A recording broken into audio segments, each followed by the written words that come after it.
For this demonstration, we'll install a pre-finished 3/4 inch solid wood floor over a plywood subfloor. The moisture content of the subfloor must be within 2% of the flooring for solid plank and 4% for strip floors.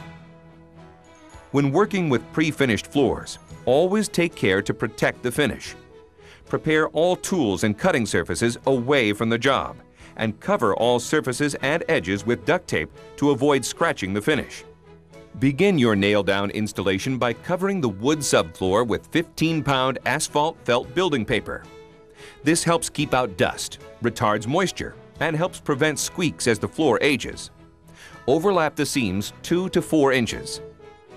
Next, measure each wall to find the center. Then snap a primary chalk line parallel to your working direction. Double-check your measurements. Now secure the backer board to the center line to hold your first row in place.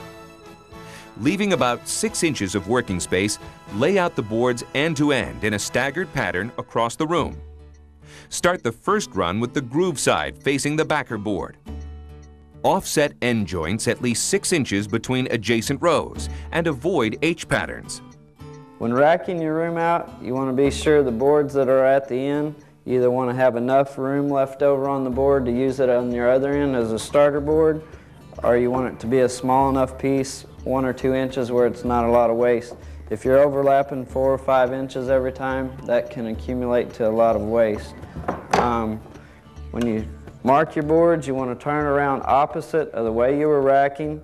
It would be tongue to tongue, butt it tight against the wall, come a 1/4 inch off the top of the board, mark it.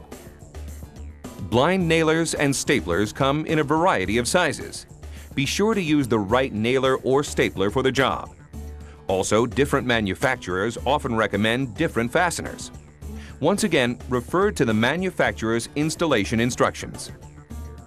To fasten the floor, pull the first board to the backer board, position it, and blind nail it using your nailer or stapler. The machine automatically positions the nail at the proper angle and countersinks the head. Never surface nail in the center of the room. When installing solid flooring over plywood on a concrete substrate, make sure the fastener length you use will not penetrate the vapor barrier. Fasten at the manufacturer's recommended schedule. Avoid driving fasteners into seams or joints in the subfloor. When you reach a wall where the machine won't fit, blind nail the boards by hand and countersink the heads. Pry the last row back to tighten the boards.